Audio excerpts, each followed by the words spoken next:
रहो आता हेचे ध्यान, रहो आता हेचे ध्यान, डोळा मन लंपट, कोंडू कोंडू धरी न जीवे, देह भावे पूजीन होईले कळसाले स्थिरावले अंतरी, कोंडू कोंडूनी धरी न जीवे, देह भावे पूजीन. तुका म्हणे गोजरिया, तुका म्हणे गोजरिया, विठोबा पाया पडू द्या, कोंडू कोंडू धरी न जीवे, देह भावे पूजीन. पांडुरंगा करू प्रथम, पांडुरंगा करू प्रथम, पांडुरंगा करू प्रथम, पांडुरंगा करू प्रथम. दुसरे चरण संतांचे, दुसरे चरण संतांचे, चरण संतांचे. चक्रवादाने कसे साविस्तार, चक्रवादाने कसे साविस्तार, चक्रवादाने कसे साविस्तार, चक्रवादाने कसे साविस्तार. बाबाजी सद्गुरुदास तुका, बाबाजी सद्गुरुदास तुका, बाबाजी सद्गुरुदास तुका. जयांचे केलिया स्मरण, होय सकळ विद्यांचे अधिकरण, तेचे वंदू श्री चरण. श्री गुरूंचे नमो ज्ञानेश्वर, नमो ज्ञानेश्वर. निवृत्ती उदारा सोपान देवा, मस्तक माझे पायावरी, मस्तक माझे पायावरी, या वारकरी संतांच्या, या वारकरी संतांच्या, या वारकरी संतांच्या, या वारकरी संतांच्या, या वारकरी संतांच्या. मस्तक माझे पायावरी, या वारकरी संतांच्या, वारकरी संतांच्या, या वारकरी संतांच्या. मस्तक हे पायावरी, या वारकरी संतांच्या, या वारकरी संतांच्या, या वारकरी संतांच्या. राहो आता हेची ध्यान, डोळा मन लंपट, कोंडू कोंडू धरी न जीवे, देह भावे पूजीण. श्रीमंत श्री जगद्गुरु तुकोबाराय या अभंगातून पांडुरंगासमोर अपेक्षा व्यक्त करतात, प्रार्थना करतात. विठ्ठल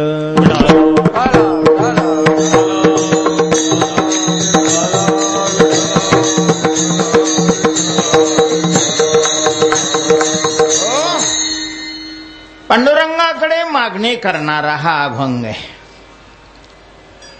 तुकोबारायांनी या अभंगामध्ये जी मागणी केलेली आहे, अर्थातच ती स्वार्थी मागणी आहे असं म्हणा, किंवा विशिष्ट अधिकार संपन्न झाल्यानंतर केलेली काय आहे मागणी आहे. मागणीमध्ये दोन प्रकार असतात, योगाची मागणी आणि क्षेमाची मागणी. योग म्हणजे आपल्याला हवी असणारी वस्तू अप्राप्त असेल तर ती प्राप्त व्हावी म्हणून मागणं, आणि प्राप्त असलेली वस्तू टिकावी म्हणून मागणं, याला क्षेम म्हणतात. कारण योग जरी घडला तरी क्षेम घडेलच असं नाही. जसं योगा करता देवाची कृपा लागते, तशीच क्षेमा करता ही देवाची कृपा लागते. योगापेक्षाही क्षेम कठीण आहे असं तुकोबाराय म्हणतात. कठीण योगा होणे क्षेम, ओ कलिया होतो श्रम, ओ कलिया होतो श्रम, ओ कलिया होतो श्रम. कठीण योगा होणे क्षेम, ओ कलिया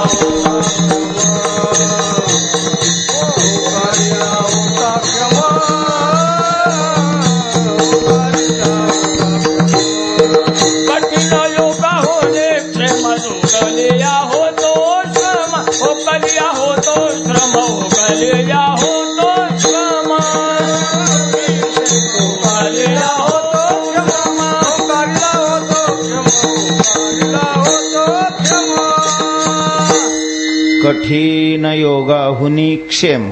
क्षेम योगाहुनी कठीण, क्षेम योगापेक्षाही कठीण आहे. तुकोबारांना अत्यंत दुर्लभ, दुर्मिळ आणि अतिशय श्रेष्ठ अशा प्रकारच्या वस्तूचा लाभ झाला.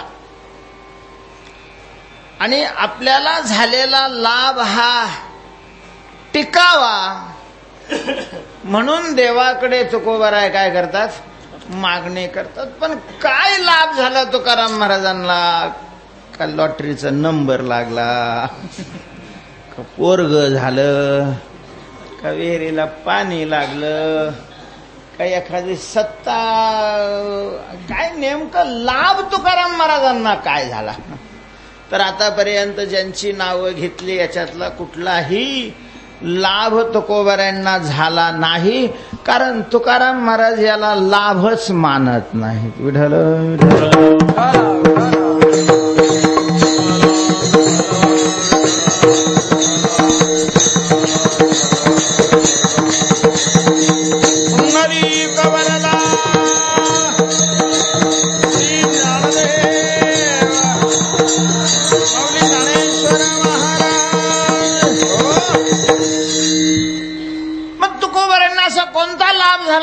ज्याच्या क्षेमा करता तुकोबाराय मागणी करतात. तुकोबारायचा अभंगाच्या प्रथम चरणात सांगतात, राहो आता हेचे ध्यान, राहो आता हेचे ध्यान, राहो आता हेचे ध्यान, राहो आता हेचे ध्यान,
हेची ध्यान, डोळा मन लंपटो. तुकोबाराय म्हणतात की आता हेची ध्यान राहो आणि या ध्यानाच्या ठिकाणी डोळा मन लंपट हो. ध्यानाच्या क्षेमाची मागणी आहे. ध्यान राहो, हेची ध्यान राहो. तुकोबाराय म्हणतात की पांडुरंगा, हे विठ्ठला,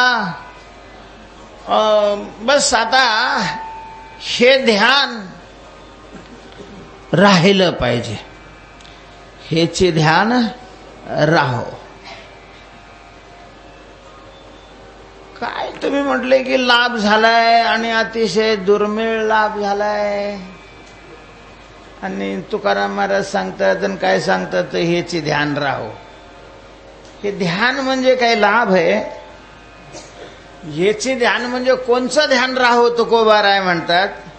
आणि त्या ध्यानाला तुम्ही लाभ अशा प्रकारचा शब्द कसा वापरला? म्हणजे तुकोबारायांच्याच या पहिल्या चरणात शंका घ्यायची असेल तर आता हेची ध्यान राहो. आता म्हणजे केव्हा? हेची म्हणजे कोणतं? आणि राहो तर का राहो विठ्ठल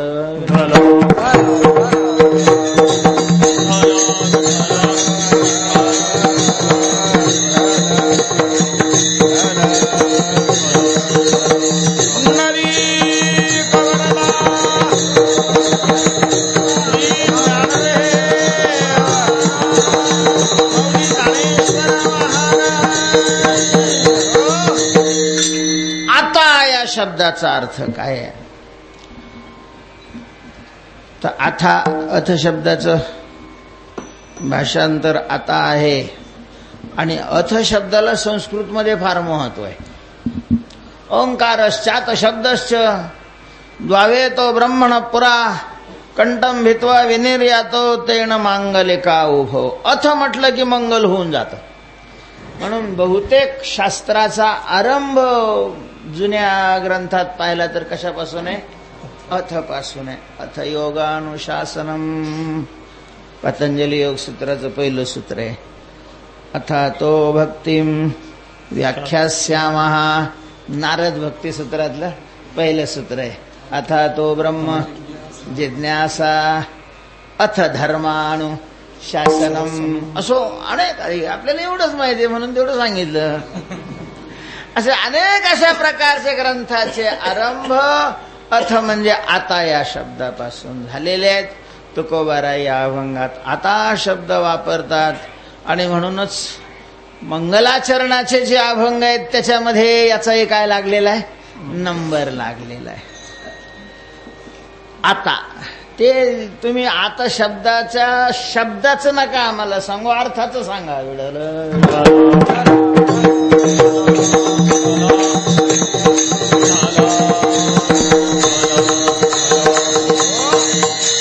आता हा आरंभ सूचक शब्द आहे नंतरचा सूचक अनंतर्य सूचक शब्द कशा प्रकारचा आहे इथून पुढं असा त्याचा अर्थ आहे तर आता इथून नंतर तुकोबाराय म्हणतात पण इथून म्हणजे कुठून ह्या मठापासून चातुर्मासापासून 40 वर्ष झाले तेव्हापासून मुलगा झाल्यापासून इथून या शब्दाचा अर्थ काय आता नेमकं का कुठल्या उद्देशाने तुकोबारायने आता शब्द वापरलेला आहे अभंगाच्या पुढच्या विषयाला अनुसरून आता शब्दाचा अर्थ करायचा ठरला तर तुकोबाराय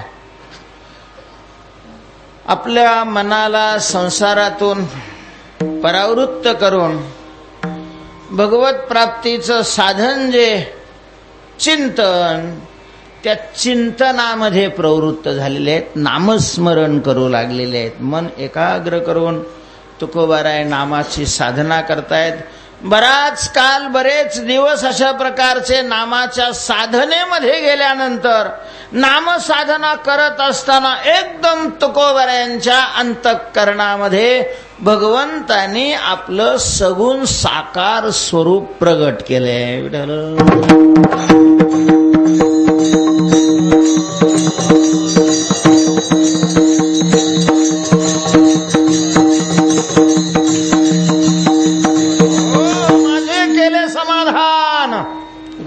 रूपा गोजिरे सगुण गोजिरे सगुण तुकोबाराय म्हणतात की देवानी माझं समाधान अशा प्रकारचं केलं अत्यंत गोजिर असणारं सगुण स्वरूप भगवंताने मला दाखवलं बाळवेश घेवोनी श्री हरी भेटला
पांडुरंग सुद्धा बाल स्वरूपात विटेवर उभं आहे असं तुकोबाराय म्हणतात. पांडुरंग बाळमूर्ती.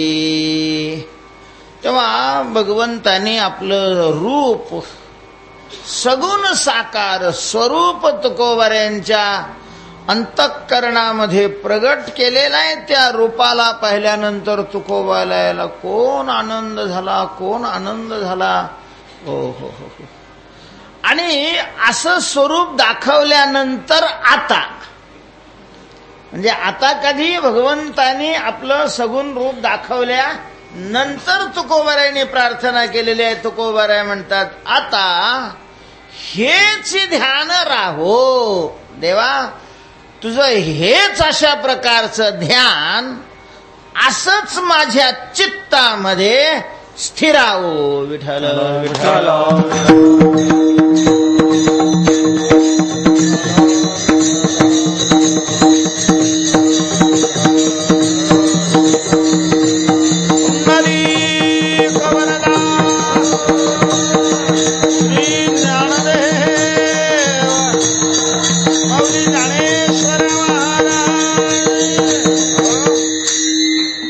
आता या शब्दाचं आपण थोडक्यात चिंतन केलेलं आहे.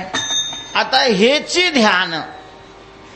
ध्यान शब्दाचा अर्थ काय आहे? ग्रंथामध्ये ध्यान शब्द वेगळ्या अर्थाने वापरला जातो. वृत्तीची अंतराय रहित अशा प्रकारची अनुवृत्ती याला काय म्हणतात? ध्यान म्हणतात. ध्यान. वृत्तीची अखंड व्यभिचारी अशा प्रकारची अनुवृत्ती होणं म्हणजे तदाकार वृत्ती सारखी फिरत राहणं. वृत्ती कसे वाहती असते. वृत्ती एक वृत्ती झाली, दुसरी वृत्ती, तिसरी वृत्ती, चौथी वृत्ती, आणि मग प्रत्येक वेळेला वृत्ती वेगवेगळा आकार धारण करते. मग ती कधी बंगल्याच्या आकाराची होते, कधी गाडीच्या आकाराची होते, कधी पोराच्या आकाराची होते, कधी बायकोच्या आकाराची होते, कधी कशाच्या आकाराची होते, कधी नोटाच्या आकाराची होते. म्हणजे अशी वृत्ती सतत वेगवेगळे आकार काय करत असते? धारण करत असते. याला चित्त चंचल म्हणतात. विठ्ठल.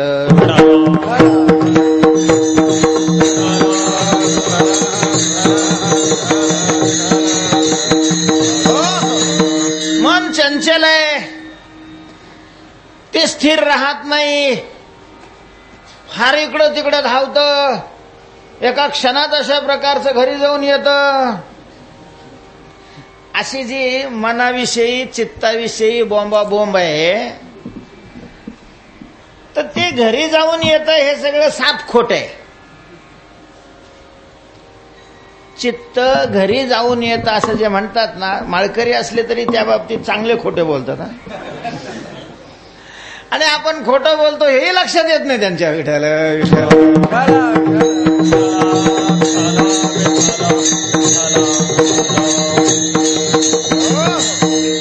म्हणे नाही, मन घरी फिरी जात नाही. कसं काय जात नाही? आता गेलो होतो, माझं मन घराकडं.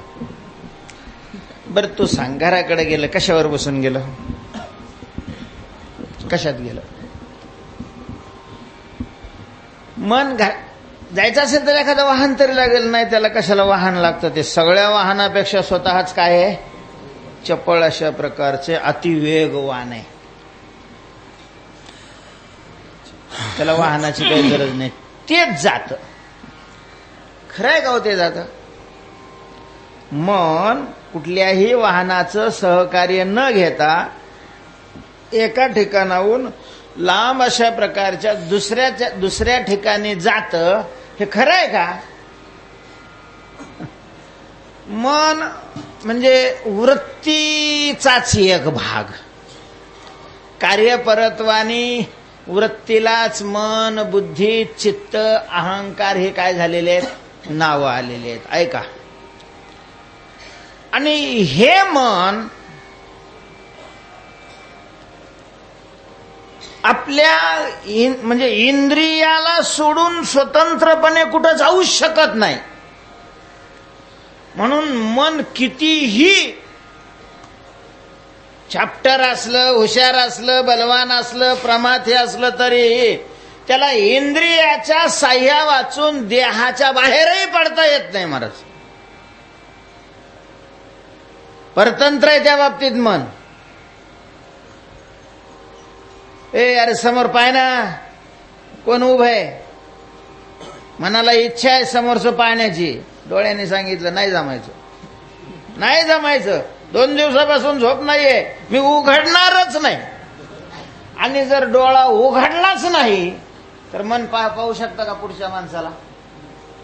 मग 5 फुटावर जर डोळ्याची सहाय्यता घेतल्याशिवाय जाऊ शकत नाही, घरी कसं काय गेलं ते? म्हणून म्हणलं हे शुद्ध खोटं बोलत ते घरी गेलं म्हणून म्हणते.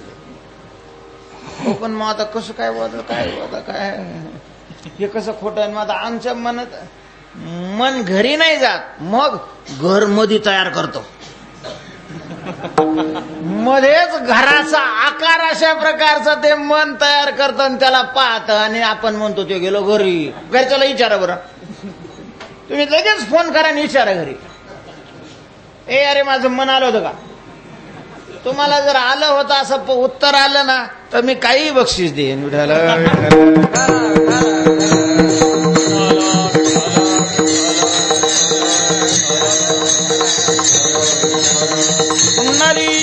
कवरला श्री ज्ञानदेव माऊली ज्ञानेश्वर महाराज. त्यामुळे इंद्रियाचं साह्य घेतल्याशिवाय, इंद्रियाचं घोडा मिळाल्याशिवाय ते बाहेर पडू शकत नाही. म्हणून म्हटलेलं आहे पांगुळ झालो देवा, नाही हाताना पाय बैसलो जयावरी सैराटते नाही पांगळ. अशा प्रकार मन पांगळ आहे. आणि इंद्रिय सुद्धा स्वतःच्या गोलकाला म्हणजे शरीराला सोडून काही अंतरापर्यंत फक्त 2च जाऊ शकतात. एक नेत्रेंद्रिय आणि दुसरे श्रवणेंद्रिय. 3 इंद्रिय तर शरीराला सोडून, बाकीची 5 कर्मेंद्रिय तरी कुठे शरीराला सोडून जातात. जरी लोक म्हणत असले व तुमचे पाय आमच्या घराला लागावे म्हणून आपल्याला म्हणता येतं का? हे पाया जा बरं, त्यांची लय इच्छा आहे, ते तळमळ करतात, मला वेळ नाहीये, सवड नाही, तू ये जाऊन त्यांच्या घराला भेट देऊन. असे जातात का पाय कोणाचे? शरीराला सोडून पाय जात नाही, शरीराला सोडून हात जात नाही, शरीराला सोडून वाणी जात नाही, शरीराला सोडून घ्राणेंद्रिय जात नाही, शरीराला सोडून रसनेंद्रिय जात नाही, शरीराला सोडून त्वगेंद्रिय जात नाही.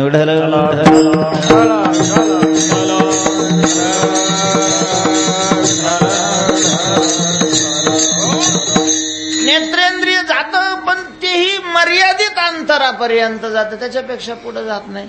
त्यामुळं मन इकडं जातं तिकडं जातं असं आपण म्हणतो, तर त्याच्यावर तो आरोप आहे. खरं असं आहे की मन त्या वस्तूचा आतले आतच काय करतं?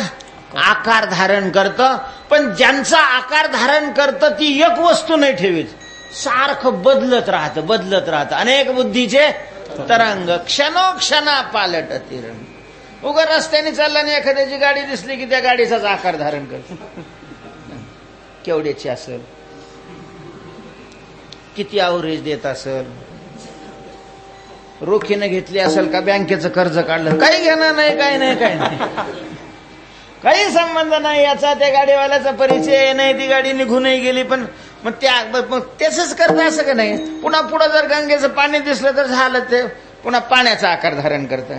कोण आंघोळीला येत असेल, वाहत नाही, अमकं नाही, तमकं नाही, पुन्हा त्याला सोडून देतं दुसऱ्याचं. कोणाचं कुत्रं बसलं तर त्याचाच विचार करत, त्याचाच आकार धारण करतो. जे जसे संस्कार उद्भूत होतील तशा आकाराचं मन होत असतं. आणि असं सारखं आकार बदलत राहतं, वृत्ती आकार बदलत राहते. म्हणून त्याला काय म्हटलेलं आहे? चंचल म्हटलेलं आहे. तर ते क्षणोक्षणाला वेगवेगळे आकार धरण्याचं सोडून त्या वृत्तीनं एकच आकार खूप वेळ धारण केला की त्याचं नाव ध्यान. विठ्ठल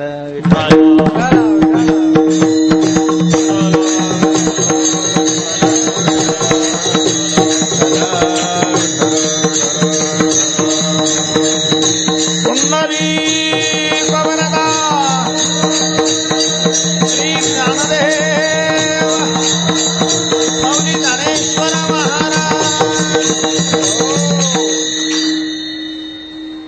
अर्थाने जरी तुकोबारायांनी हा शब्द इथं वापरला असं म्हटलं तर काही अडचण नाही. तर अशा प्रकारे वृत्तीनी ज्या भगवंताचा आकार धारण केलेला आहे, परमात्मा अंतःकरणामध्ये उभा राहिलाय म्हणजे वृत्तीचाच आकार झालेली आहे. अर्थात ध्यान शब्दाचा अर्थ स्वरूप, भगवंताचं स्वरूप. तुकोबारायांनी स्वरूपार्थी ध्यान अनेक ठिकाणी वापरलेले. आवडे निरंतर हेचे ध्यान,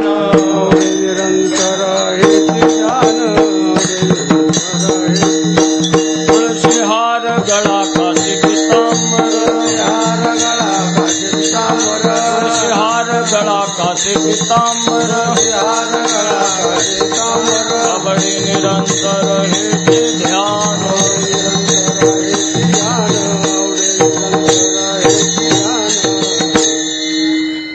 हेची ध्यान याचं उत्तर तुकोबारायांनी या सगळ्या अभंगात दिलेलं आहे. उभे विटेवरी करकटावरी ठेवूनिया, तुळशीहार गळा काशी पितांबर, मकर कुंडले तळपती श्रवणी, कंठी कौस्तुभ मणी विराजित हेची ध्यान. तर कोणतं ध्यान तुकोबा राहो म्हणतात तर या अभंगात ज्या ध्यानाचं वर्णन केलेलं आहे म्हणजे विटेवर उभं असलेलं, कमरेवर हात ठेवलेलं, समचरण समदृष्टी अशा प्रकारचं भगवंताचं जे स्वरूप आहे तर ते ध्यान तुकोबारायांच्या अंतःकरणामध्ये प्रगट झालेलं आहे. आणि त्या ध्यानाकडे पाहून तुकोबाराय म्हणतात हेच हेच हेच ध्यान देवा आता माझ्या चित्तामध्ये असंच राहो, असंच विठ्ठल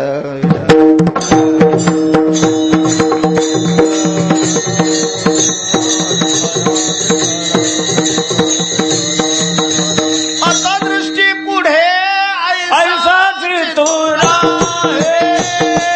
मी तुझ पाहे, पांडुरंगा मी तुझ पाहे, पांडुरंगा.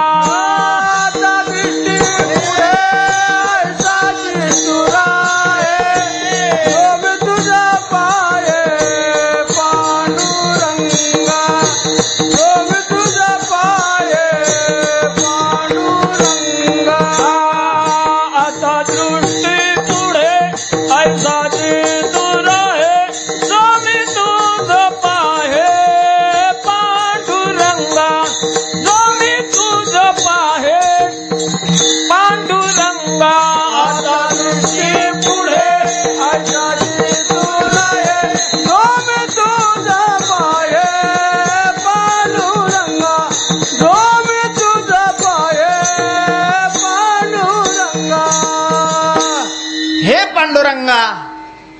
आता इथं बी आता शब्द वापरलेला आहे. तेव्हा तू ऐसाची दृष्टी पुढे राहे. आता दृष्टी पुढे ऐसाची तू राहे. तेव्हा असं जे पांडुरंगाचं स्वरूप आहे तुकोबाराय म्हणतात हेची ध्यान. तुकाराम महाराजांना विचारलं हेच का, दुसरं का नको? तुकोबाराय म्हणतात हेच ध्यान राहो असं म्हणण्याचं कारण असं आहे की हे आम्हाला आवडतं, आमच्या आवडीचं हे ध्यान आहे. आवडे हे रूप गोजिरे सगुण, हे रूप आवडे. भक्त एकविध असतात, भक्त एकविध असतात. जशी पतिव्रता ही आपल्या पतीच्या ठिकाणी एकनिष्ठ असते तसं भक्त ही आपल्या आराध्य दैवताच्या ठिकाणी काय असतात, एकनिष्ठ असतात. आम्हा नारायण जैसा परी पतिव्रता जैसा पतिव्रते जैसा भ्रतार प्रमाण, आम्हा नारायण तैसा परी. तर वैष्णव आपल्या आपल्या आराध्याच्या ठिकाणी एकनिष्ठ असतात. आता वैष्णव म्हणजे विष्णूचे भक्त आणि त्या विष्णूने अनेक अवतार धारण केलेले आहेत. राम त्याचाच अवतार आहे, कृष्ण त्याचाच अवतार आहे, नरसिंह त्याचाच अवतार आहे, वामन त्याचाच अवतार आहे, कुर्म त्याचाच अवतार आहे, काय मासा, मत्स्य त्याचाच अवतार आहे. असे अनेक अशा प्रकारचे अवतार त्यांनी धारण केलेले आहेत आणि हे सगळे विष्णूचेच अवतार आहेत ना. मग कोणत्याही अवताराची जरी उपासना केली तरी तो वैष्णवच आहे. रामाची भक्ती करणाऱ्याला काय म्हटलं जातं? वैष्णव म्हटलं जातं. कृष्णाची भक्ती करणाऱ्यालाही वैष्णवच म्हटलं जातं. पांडुरंगाची भक्ती करणाऱ्याला सुद्धा वैष्णव. अशा कारण हे सगळे विष्णूचे भक्त असल्यामुळं यांना वैष्णव म्हटलं जातं. तरी कृष्णाची भक्ती करणाऱ्याला कृष्णाचंच रूप आवडतं महाराज. जरी राम आणि कृष्ण हे वेगळे नाहीत, जो राम झालाय तोच काय आहे? कृष्ण झालेला आहे. ठीक आहे, हे तत्वज्ञानामध्ये असू दे की आम्ही कुठं नाही म्हणतो. पण विष्णूचा आपलं कृष्णाचा उपासक असेल तर तो रामाची पूजा नाही करणार. नैमित्तिक प्रसंग आल्यावर पूजा करेल तो भाग वेगळा, रोज आदराने नाही करत. तो कोणाची करेल? मग कृष्णाचीच करेल. रामाचा भक्त असेल तर तो कोणाची पूजा करेल? रामाची करेल. वारकरी असेल तर तो कोणाची करेल? तो पांडुरंगाची करेल. म्हणजे आपापल्या आराध्य स्वरूपाविषयी, आराध्याच्या रूपाविषयी ही मंडळी थोडी आग्रही असतात. मग तुम्ही त्याला दुराग्रह का म्हणत नाही? विठ्ठल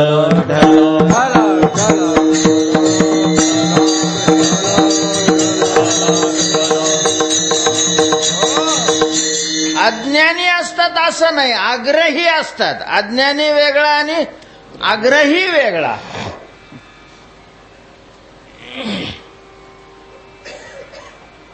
हनुमान द्वापार युगामध्ये भगवंताच्याच आदेशावरून, संकेतावरून द्वारकेमध्ये आले. द्वारकेमध्ये आल्यानंतर भगवंतानीच त्यांना बोलावलं होतं, कारण इथं 2 पेशंट पडलेले होते त्यांच्या घरी. आणि मग काही डॉक्टरचं कसं असतं, ते हप्त्यात किंवा महिन्यात एखाद्या ठिकाणी एखाद्या दवाखान्यावर जातात. मोठे मोठे डॉक्टर असले तरी सगळेच प्रत्येक एकाच ठिकाणी थांबून नाही जमत त्यांना. आमचे हनुमंतराय मोठे डॉक्टर, भगवंतांनी त्यांना मुद्दाम बोलवलं यांचं ऑपरेशन करण्याकरता. कोणाकोणाचं? गरुडाचं आणि सत्यभामेचं ऑपरेशन करायचं. त्यांना काय झालं होतं? त्यांना अपेंडिक्स झाला होता, अहंकार झाला होता, अहंकार. आणि मग तो अहंकार घालवण्याकरता हनुमंतरायांना बोलावलं. हनुमंतराय बगीच्यामध्ये आले आणि थोडीशी नासधूस केली. तिथं जे बगीच्याचे रक्षण करणारे होते त्यांनी हाणायचा प्रयत्न केला, यानेच त्यांना हाणलं. मग बोंबलत आले, देवा काय झालं? माकड आले एक आणि बगीच्याचं सगळं काय करू लागले?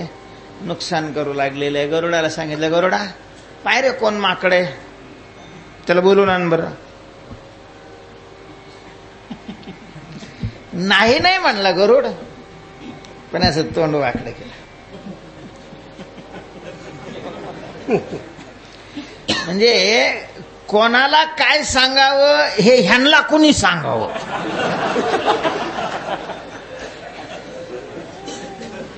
गरुड आहे मी. एका सेकंदात पृथ्वीच्या 3 प्रदक्षिणा करण्याचा वेग आहे माझा. युद्धामध्ये भगवान विष्णूला मी काय केलेलं आहे? हरवलेलं आहे.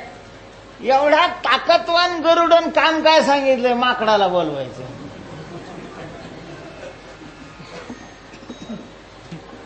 भारी बंदूक, 2 लाख रुपये किमतीची, 50-50 हजाराची एक गोळीची किंमत. आणले बंदूक का? म्हणजे चिलट मारायचंय. चिलट मारण्याकरता कुठं बंदुकीचा वापर करीत राहते? माकडाला बोलवायला माझ्यासारखं गरुड कोणी एखादं बार दुसरं सांगितलं पळायला असतं ना. ते गेलं, ते पाय आपटीतच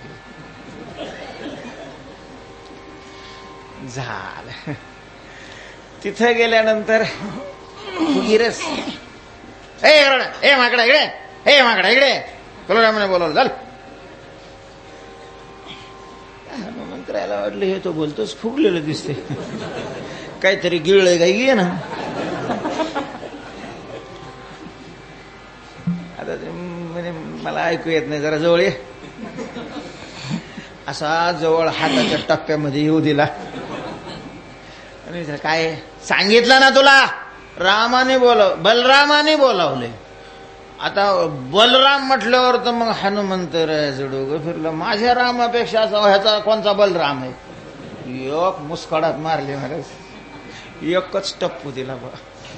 जो गरुड तिथून गुई असा चेंडू सारखा उडाला. अवकाशामध्ये गिरट्या मारीत थेट भगवंताच्या समोर दन दिशा आपण. काय स्थिती झाली त्याची. या नाका तोंडातून रक्त पाणी आणायला लावलं देवानी, पाणी त्याच्या तोंडात टाकलं. मेला तर नव्हता म्हणा, पण मेल्यासारखा झालेला विठ्ठल.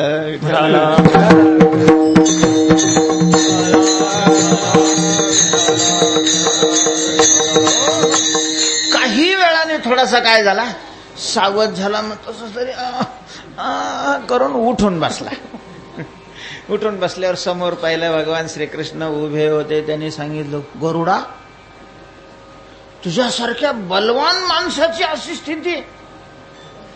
गरुडाच्या लक्षात येऊन गेलं, आपल्यालाच का पाठवलं, म्हणजे ह्या टप्पू करताच पाठवलं होतं.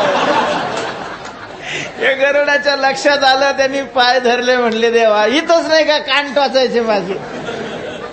ते म्हणे नाही, ते दवाखान्यातच चांगलं राहत. झालं काय, पण काय झालं म्हणे देवा, काय झालं ते का माकड आहे का यम आहे काय माहिती. एकच टप्पू हाणला म्हणे त्यांनी, आणि तो हाताचा असा काही गदा फिदा बी नाही घेतली. अरे जाय, तुला तू ओळखलं नाही त्याला. हनुमंतराय आहे ते. त्रेतायुगातले ते. हा, रावणाला पराजित केलेले ते. हा देवा, आता जा. आणि त्यांना म्हण की तुम्हाला दाशरथी रामाने बोलावलंय. तो म्हणला, प्रभू ही गादा घ्या आणि इथंच काय जे काय निकाल लावायचं तो इथं लावा, आता तिकडं मला नका पाठवा. अरे नाही, ते तू बलराम म्हटला ना, त्याच्यामुळं मग ते चिडले. कारण ते रामाचे भक्त आहेत, त्यांना बलराम कस काय चालल. तू दाशरथी राम म्हण, बघ कसं तुझ्याशी ते व्यवहार करतात. ते म्हणे, प्रभू कोणा लय अंग दुखत आहे. भगवंताने त्याच्या अंगावर हात फिरवला, सगळी वेदना निघून गेल्या, जरा हुशारी आल्यासारखी झाली आहे. काय करता बा आता, पण प्रभू मग दुसऱ्याला नाही, कोणाला नाही, तुला जावं लागेल, जाय तू. गेल्या गरुड, पण मग लय असं शरण शरणजी हनुमंता. चांगला राग लावून गायला सुरुवात केली. मग हनुमंतांनी पण केलं, काय आहे, दाशरथी राम तुम्हाला बोलावतायत. दाशरथी रामाचं नाव ऐकलो, एवढा आनंद झाला महाराज, एवढा आनंद झाला हनुमंतरायाला. दाशरथी रामाची हा आपल्याला काय करून देणार, भेट घालून देणार, दर्शन घडवणार आहे. महाराज धावले हनुमंतराय. म्हणलं मेलो आता. गरुडाला उचललं, डोक्यावर घेतलं, नाचायलाच लागले हनुमंतराय, नाचायला लागले. मला रामाचं दर्शन होणार, मला राम भेटणार, मला रामाचं दर्शन होणार, मला राम भेटणार. गरुडाला वाटलं तिथं जर नाही भेटला म्हणजे पहिल्यांदा मी खरं बोललो. आता बडे तर टप्पू बसला आणि आता दाशरथी रामाचं म्हणून तिथं गेलो. जर तिथं नाही दिसले दाशरथी राम, तर हा आपलं काय करेल. हनुमान प्रार्थना करायला लागला, श्री अनंता मधुसूदना पद्मनाभा नारायणा. भगवान त्याच्या ध्यानात प्रगट झालेले आहेत. काय गरुडा, ती म्हणे मला गण डोक्यावर घेतलंय, पण दाशरथी रामाचं दर्शन होतंय म्हणून घेतलंय. तुम्ही जर तिथं दाशरथी राम, तू काळजी नको करू. आणि मग हनुमंतरायांना दर्शन द्यायचंय तर कृष्णाचं दर्शन घेऊन ते प्रसन्न नाही होणार. म्हणून भगवंताने रामाच्या रूपात दर्शन द्यायचं ठरवलं. तर हनुमंतराय सीतारामाचे भक्त आहेत, नुसत्या रामाचे नाही. म्हणून मग सत्यभामेकडे निरोप पाठवला. हनुमंतराय येत आहेत आणि त्यांना सीतारामाच्या रूपामध्ये दर्शन द्यायचंय, तेव्हा आपण सीताहून या. कसा माझ्याकडेच निरोप आला.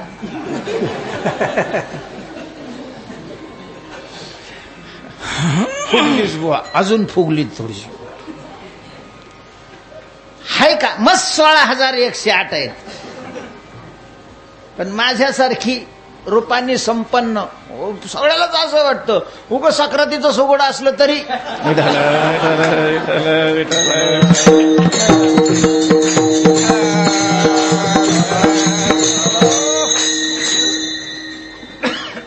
आणि मग काय तर सीतेसारखी दिसायला पाहिजे. सीता हिनं पाहिलेली नाही, फोटो नाही, मोबाईल मध्ये नाही. आता काय करता. पण एक चांगलं झालं, सत्यभामेच्या भाग्याने नारद तेवढ्यात आले. नारायण नारायण नारायण. सत्यभामेला खूप आनंद झाला.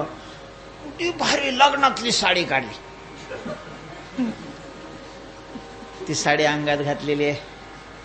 उशीर झालाय, दुसरा तिसरा निरोप आलेला आहे, लवकर या. हनुमंतराय जवळ आलेले आहेत. त्या साडीला मॅच होईल असं चंपर वगैरे घातलेलं आहे.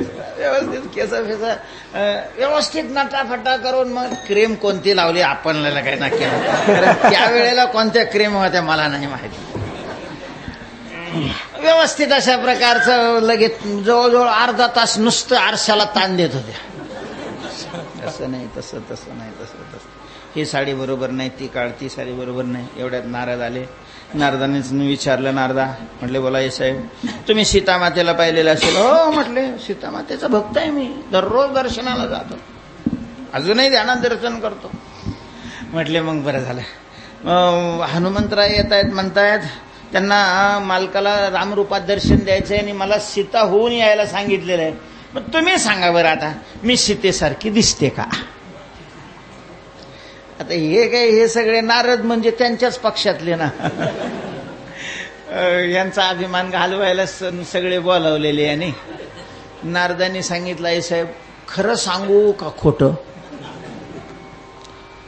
तुम्ही खोटं सांगा म्हणाल तर मी सांगणारच नाही, कारण मी कीर्तनकार आहे. खोटं कसं काय बोलणार?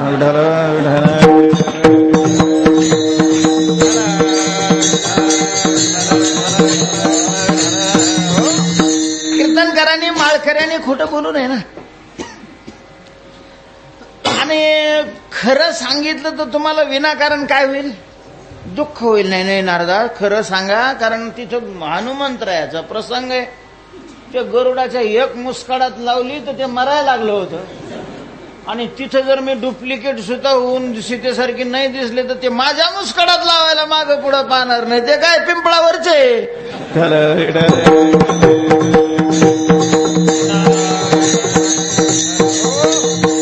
नारदांनी सांगितलं, मग आई साहेब आपण सीतेसारख्या तर नाहीच नाही, पण त्यांच्याकडे असणाऱ्या दासीसारख्या सुद्धा नाही दिसत. दिलं ते सगळे फिरून दिलं नाही पाठवून जा, आम्ही नाही येत, आम्ही सीतेसारख्या नाही, आम्ही सीतेच्या दासीसारख्या बी नाही. मग आता हनुमंतराय जवळ आले, नगरात प्रवेश केला, असं निरोप आला. मग रुक्मिणीला सांगितलं की तुम्ही या, काय काय काय करायचंय? सीता होऊन यायचंय. म्हणले ते राम झाले का? म्हणले हा ते राम झालेले. मग व्हायचं काय आहे? मी आहेच.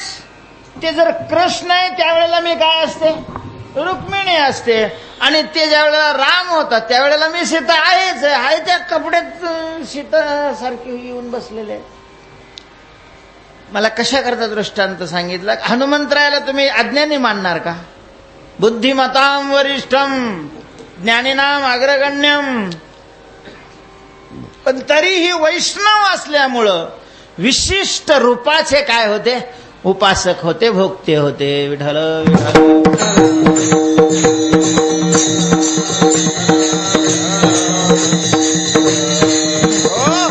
तसं तुकोबाराय पांडुरंगाचे भक्त असल्यामुळं तुकोबारायही अशा प्रकारचे एकविध होते. त्याने दिलं नाही देवा हेच हेच हेच हे नाही, हेच अशा प्रकारचं रूप माझ्या ध्यानामध्ये अशाच प्रकारचं राहो. आता हेची ध्यान राहो आता हेची ध्यान, आता हेची ध्यान राहो. आता म्हणजे काय? हेची म्हणजे काय? ध्यान म्हणजे काय? हे आपण पाहिलेलं आहे. पण हेची राहो. तुकाराम महाराजांना विचारलं का बरं हे चित्तामध्ये राहावं अशा प्रकारची तुम्ही अपेक्षा का करता? हे जर चित्तात राहिलं तर किम प्रयोजनम? फायदे काय आहे त्याचे? देव चित्तात जर राहिला तर फायदा काय आहे? श्रोत्यांनी विचारलं. तुकाराम महाराज म्हणतात बावळ्या, फायदा नाही, फायदे. देव जर चित्तात राहिला तर फायदा नाही, फायदे आहेत, फायदे. पैसा जर चित्तात राहिला तर तोटे. तोटे? तोटे. काय याचा तोटा आहे? तोटा चित्त अशांत. पैशावाल्याचे चित्त अशांत असतात. म्हणून पैशावाल्याचे कपडे पाहावे, पैशावाल्याच्या गाड्या पाहाव्या, पैशावाल्याच्या माड्या पाहाव्या, हे बरं दिसतं. त्याचे चित्त नसतात चांगले, अशांत चित्त असतं. अशांत. पैसाच चित्तात आहे असं नाही. कुठल्याही जड वस्तूला ज्यांनी आपल्या चित्तामध्ये धारण केलेलं आहे त्याचं चित्त अशांत असतं. कुठल्याही जड वस्तूला, असत वस्तूला, विनाशी वस्तूला ज्याने चित्तात धारण केलेलं आहे त्याचं चित्त काय असतं? मला वाटतं नामस्मरण चिंतन करणारी जी माणसं आहे कदाचित त्यांना याचे अनुभव सुद्धा येत असतील. एखाद्या दिवशी काही कारणामुळं देवाचं नामचिंतन केलंच नाही, दुसऱ्याच ह्याच्यात सगळं चित्त जर गुरफटलेलं असलं तर संध्याकाळी कसं वाटतं बघा जरा. विठ्ठल विठ्ठल.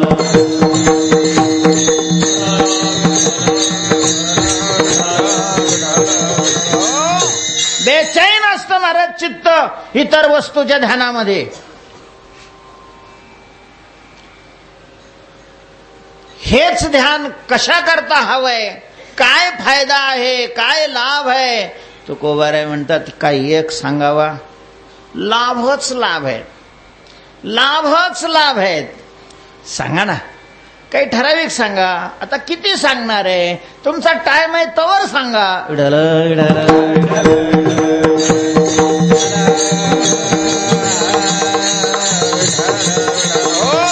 एक धरिला चित्ते एक धरिला चित्ते एक धरिला चित्ते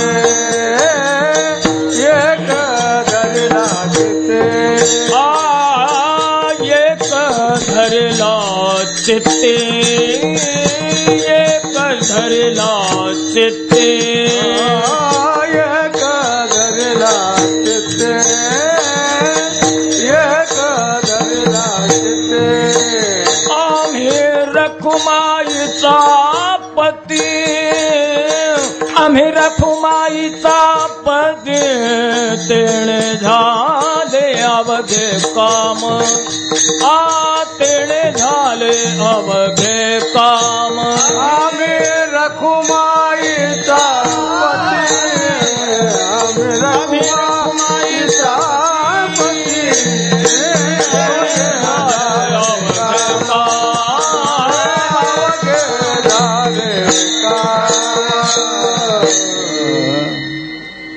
अवघे काम तेने झाले.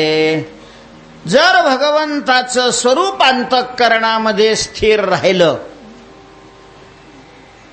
तर फायदा, पहिला फायदा आहे महाराज, मन, चित्त, अंतःकरण शांत होतं. शांत.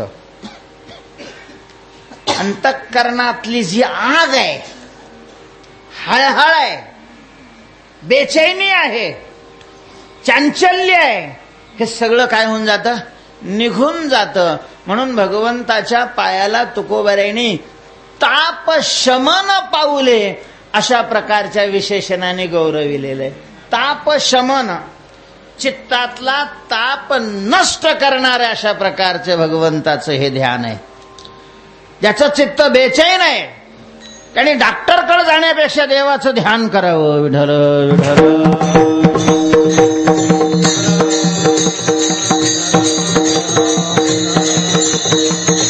पुंडलिक वरदा श्री ज्ञानदेव माऊली ज्ञानेश्वर महाराज. शांत होऊन जातं मन. देखिले तुमचे चरण निवांत राहिले मन. नाही का? आता उठावेसे मना येत नाही नारायणा. काय त्याचं पहिलं चरण? झाले समाधान तुमचे देखिले चरण. तुमचे चरण देखिले. परिणाम समाधान झाले आणि मनाला आता त्या चरणापासून बाजूला जावं वाटत नाही. आता कोठे धावे मन. मन शांत होतं. पहिला फायदा आहे. महाराज, मन शांत होणं हा फार मोठा फायदा आहे. फार मोठा फायदा आहे. म्हणले दुसरा फायदा सांगा. देव जर चित्तामध्ये स्थिर झाला तर आपल्या दुःखाला कारणीभूत असणारे आणि चित्तात कुळ करून बसलेले अनेक जन्मामध्ये पासून चित्तामध्ये कुळ लावून बसलेले जे विकार आहेत ते भगवान तिथं आला रे आला.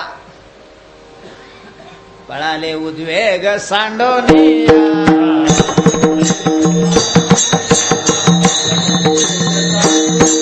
भक्ती आम्ही केली सांडूनी उद्वेग. सुखामा झाले घडता याचा संग. पळाले उद्वेग सांडोनिया.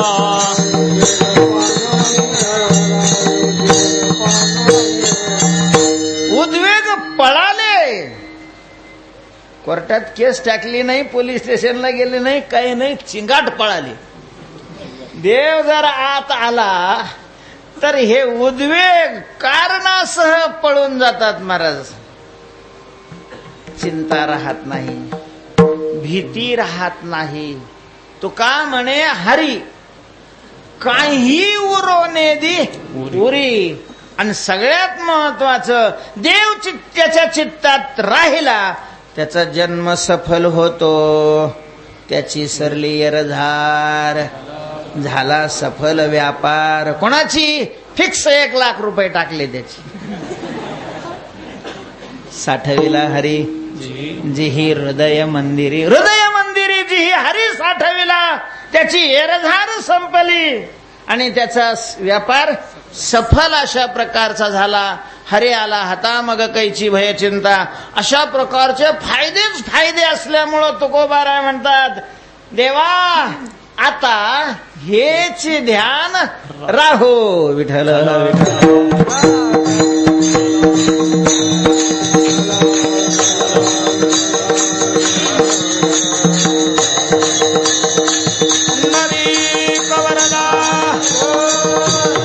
श्री ज्ञानदेव माऊली ज्ञानेश्वर महाराज.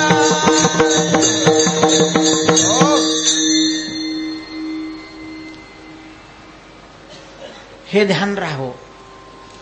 आणि या ध्यानामध्ये माझे डोळे माझं मन हे लंपट होवो त्याच्याकरता. लंपट. काही माणसं स्त्री लंपट असतात, काही माणसं धन लंपट असतात, काही माणसं सत्ता लंपट असतात, काही माणसं व्यसन लंपट असतात. तसं आमचं मन आणि आमचे डोळे या रूपाकरता काय हो? लंपट हो. विठ्ठल विठ्ठल.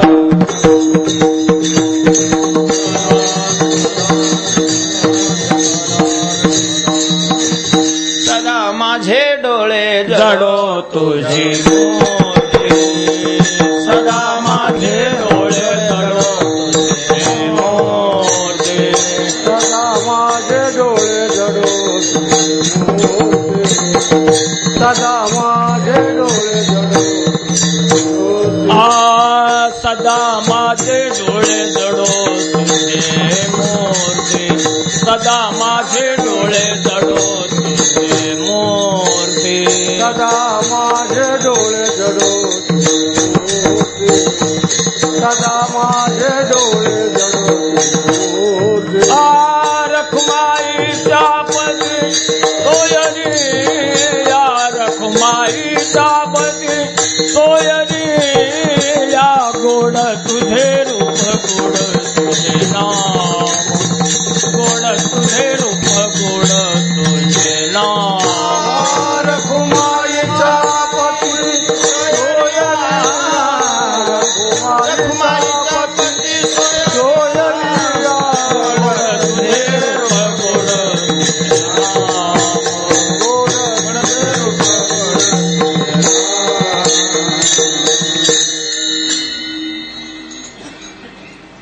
माझे डोळे तुझे मूर्ती सदा जडो म्हणजे लंपट हो. डोळा लंपट हो. तर लंपट हो म्हणजे त्या डोळ्याची आणि तुझ्या मूर्तीची वेल्डिंग जडून अशा प्रकारचं जावं. त्या डोळ्याला तुझ्या मूर्तीशिवाय दुसरं काही दिसूच नाही. जेथे देखे तेथे तुझीच पाऊले त्रिभुवन संचले विठ्ठलागा. म्हटले रूप आत प्रगट झालंय, डोळा बाहेर आहे आणि मग तो डोळा लंपट कस काय होईल. डोळा आतही आहे ना, आहे की नाही. डोळ्यात तुम्हाला स्वप्नात काय थेंब आले असतील तेवढं काय विशेष आहे तरी. विठ्ठल विठ्ठल या पुढं सरका पुढं सरका पुढं सरकून या महिला मंडळ थोडं पुढं सरका. पुढे या वरच्या वरच्या वर या थोडं सरका इकडे सरा सरका पुरुष मंडळी इकडे सरा. तेव्हा आज सुद्धा डोळे असतात त्याला अंतःचक्षु म्हटलं जातं. पण म्हणले आत कसे काय डोळे असतील हो. काय तुला काय अडचण आहे आत डोळे असले तर. पण कसं काय डोळे आत आहे. कसं काय म्हणजे तुला आत दिसतं का नाही. हे डोळे बंद असताना दिसतं का नाही. मग दिसायचं जे साधन आहे त्याचं नाव, दिसायचं साधन त्याचं नाव डोळा आहे. आणि बाहेरचे डोळे बंद असताना सुद्धा आतलं दिसतं म्हणजे आत काय आहे डोळे आहेत. ते डोळे जडो.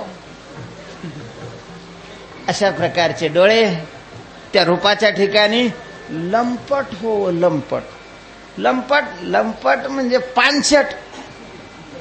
महाराज जे लंपट असताना त्याला लाथा घालून काढून दिलं तरी ते तिथून काय होत नाही, जात नाही, तिथंच बसणार. त्याचं नाव काय आहे लंपट.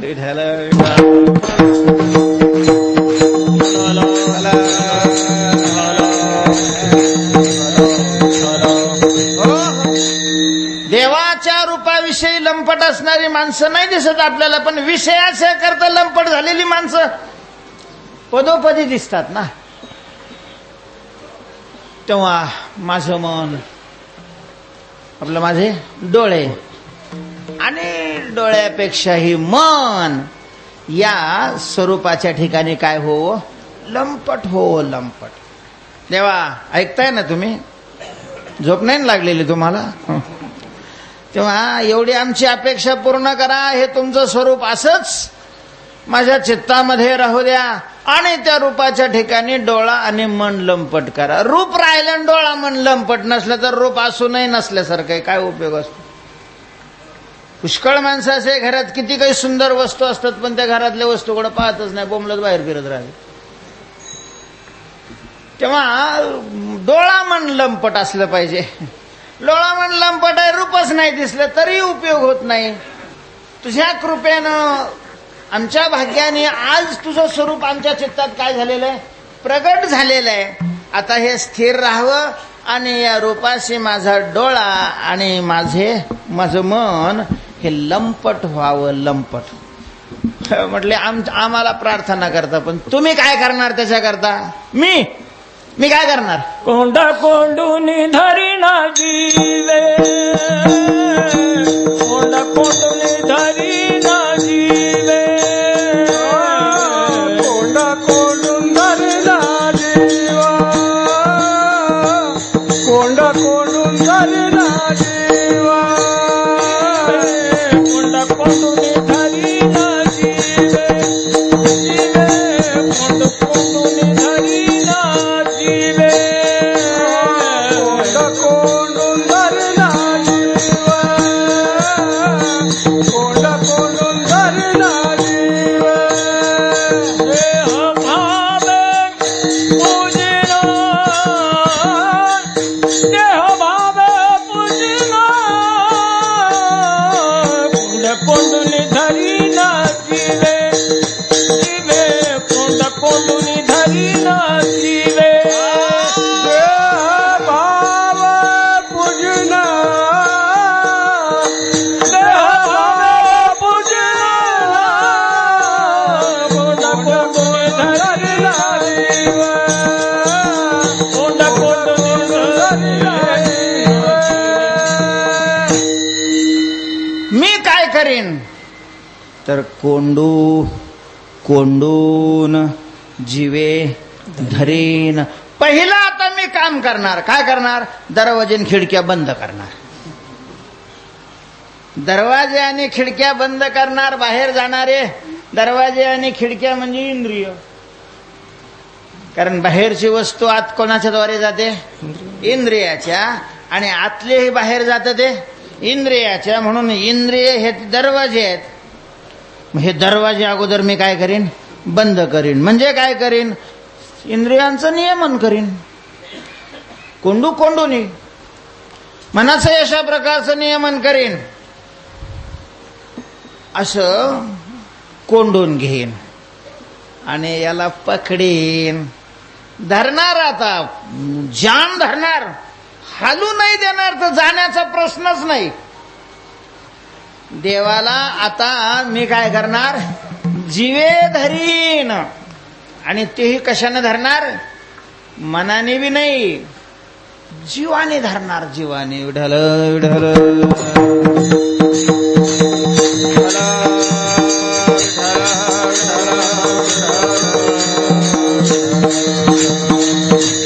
कुंडली कवरला श्री ज्ञानदेव माऊली ज्ञानेश्वर महाराज की जय. जीवाने धरीन. जीवाने धरीन म्हणजे काय हो? जीवाने कसं काय धरणार? जीव म्हणजे काय? दोरखंड आहे, साखळी आहे, त्याला काय हात आहे? जीवाने कसं धरणार? नाही का? जीवाने धरणार याचा अर्थ असा आहे की हे आपला तो जीव आहे, आपलं ते स्वरूप आहे, अशा प्रकारचं मी मानणार. ज्याचं स्वरूप माझ्या चित्तात उभं आहे, हे आपलं मूळ स्वरूप आहे, अशा प्रकारचं मी त्याला आपला जीव मानेन, जीवाने धरेन. पण म्हटले असं जर तुम्ही सगळे दरवाजे खिडक्या बंद केल्या आणि त्याला धरून ठेवलं तर तो नाराज नाही राहणार का? पोपटाला जर पिंजऱ्यात धरून ठेवलं तर पोपट काय असतो? नाराज असतो. कोणालाही आपलं स्वातंत्र्य गमवावं वाटत नाही. हा स्वतःहून तुमच्या चित्तामध्ये आला आणि तो आल्यानंतर तुम्ही तुमच्या फायद्याकरता सगळं बंद करून याला गुपचूप धरलं, तो नाराज नाही होणार का? तो गोबऱ्या म्हणतात नाही हो जाणार नाराज मी. मग त्याची पूजा करीन, त्याला प्रसन्न करीन. पूजा करणं म्हणजे प्रसन्न करणं. पूजा करणं शब्दाचा अर्थ काय? प्रसन्न करणं. जो ज्याच्यामुळं प्रसन्न होतो ती त्याची पूजा असते. जर एखादं झाड सुकायला लागलं त्याची पूजा म्हणजे हळद कुंकू आणणं नाही त्याची पूजा, त्याला पाणी घालणं ही त्याची पूजा आहे. त्याला प्रसन्न करीन. कशाने पूजा करणार तुम्ही? देह भावे पूजीन पूजीन.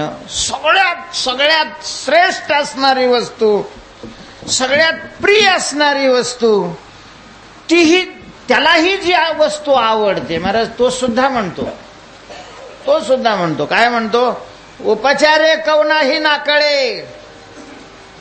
मला कुठे हार आणला आणि पानफुलं आणली आणि काही सफरचंद घेऊन आणला आणि केळी घेऊन आली, मी नाही प्रसन्न होते. आणि दया दुधाचे हांडे बी ओतले माझ्या डोक्यावर तरी मी नाही प्रसन्न होत. उपचारे कवनाही नाकळेगा. मी उपचाराने नाही आकळला जात. मग तो कशाने आकळला जातो? अर्जुना माझे ठाई आपण पेविन सौरसू नाही. त्याने स्वतःचा आपणपा मला अर्पण करायला पाहिजे. त्याने स्वतःचा जीव मला द्यायला पाहिजे. आपणपा म्हणजे आपलं स्वरूप म्हणजे जीव. जीव या शब्दाचा अर्थ देह मी आहे अशा प्रकारची मान्यता, हा जीव भाव आहे. विठ्ठल म्हणून तर साधू कोण आहे हे सांगत असताना तुका म्हणे नाही निरसला देह तोवरी अवघे संसारिक असं तुकोबारायने म्हटलेलं आहे. देह निरसणं म्हणजे काय? म्हणजे असं अगरबत्ती छापवणं. देह निरसणं शब्दाचा अर्थ देह मी आहे ही मान्यता निघून जाणं म्हणजे देह निरसन. आणि मग देहाच्या निरासे पाविजया ठाया माझी ऐशी काया जव नोहे. काया माझी नोहे, काया मी नोहे. विढल मी देह आहे अशा प्रकारचं मानणं याला देहभाव म्हणतात. आणि हा देहभाव, या देहभावाची तो अपेक्षा करतो. मी त्याला तो देईन म्हणजे तो काय होईल? प्रसन्न होऊन या ठिकाणी राहील. देहभावे पूजीन. आणि तुकोबाराय म्हणतात जर असं घडलं तर काय होईल? होईल येणे कळसा आले, होईल येणे कळसा आले. होईल येणे कळसा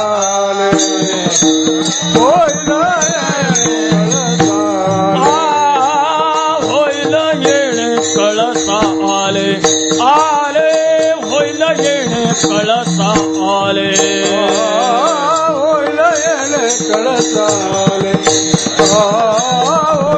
येणे कळसा आले. स्थिरावले अंतरी, स्थिरावले अंतरी, स्थिरावले म्हणा अंतरे स्थिरावले अंतरे.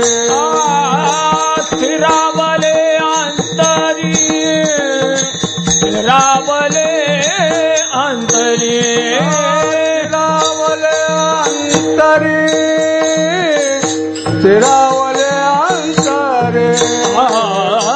कोंड कोंडून धरी न जीवे, कोंड कोंडून धरी न जीवे, कोंड कोंडून धरी न जीवे. अंतरी स्थिरावले. जर हे ध्यान अंतकरणामध्ये काय झालं? स्थिर झालं तर येणे कळसा आले होईल. अंतःकरणामध्ये भगवत स्वरूप स्थिर झालं की आपला परमार्थ साधना हे कळसाला आले असं समजावं. उगाच तारखीला यायला लागल्या म्हणजे परमार्थ कळसाला आला, किंवा एखादं संस्थान मिळालं म्हणजे परमार्थ कळसाला आला, या मूर्खपणाच्या कल्पना आहे महाराज. हे अंतकरणी स्थिरावले येणे कळसा आले होईल. बस साधना हे कळसाला आले. देव अंतकरणामध्ये कायमचं स्थिर झालेला आहे. मन आणि डोळे त्याच्या ठिकाणी लंपट झालेले आहेत. काही संबंध नाही देहाचा बाकीच्या देहाच्या बाह्याचा. त्याच आनंदामध्ये ब्रह्मानंदे लागली टाळी, कोण देहाते सांभाळी. अशा प्रकारे होईल येणे कळसाले स्थिरावले अंतरी. तेव्हा देवा असं व्हावं अशी आमची अपेक्षा आहे आणि ही अपेक्षा तू काय कर, पूर्ण कर. आता मी तुझी पूजा करतो. तुकोबाराय म्हणतात, तुका म्हण गोजरिया, तुका म्हण गोजरिया, तुका म्हण गोजरिया, तुका म्हण गोजरिया, तुका म्हण गोजरिया, तुका म्हण गोजरिया, तुका म्हण गोजरिया, तुका म्हण गोजरिया. विठोबा पाया पडू द्या, विठोबा पाया पडू द्या, विठोबा पाया पडू द्या, विठोबा पाया पडू द्या. कोंडून धरी नाचवे, कोंडून धरी नाचवे, कोण कोण धरी नाचवे, कोण कोण धरी नाचवे.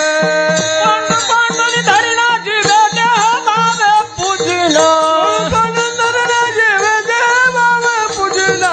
कोंडून धरी नाचवे, देह भावे पूजिना, कोण कोण धरी नाचवे, देह भावे पूजिना.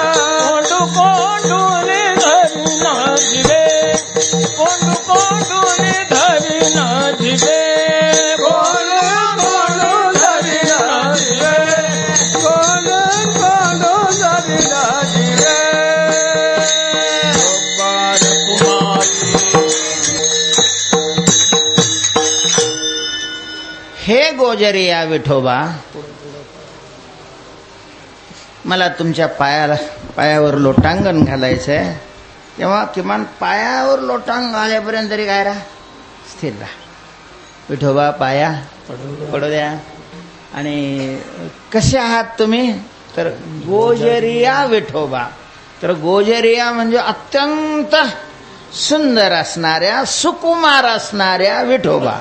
राजस सुकुमार मदनाचा पुतळा रवी शशी कळा लोपल्या, असं भगवंताचं स्वरूप तुकोबारायांच्या समोर प्रगट झालं असल्यामुळे तुकोबाराय म्हणतात, हे गोजरिया विठोबा, मला तुमच्या पाया पडायचंय तेव्हा पडू द्या. तुकोबारायांनी पांडुरंगाच्या चरणावर लोळण घातलेलं आहे. ज्ञानेश्वर माऊली, ज्ञानेश्वर माऊली.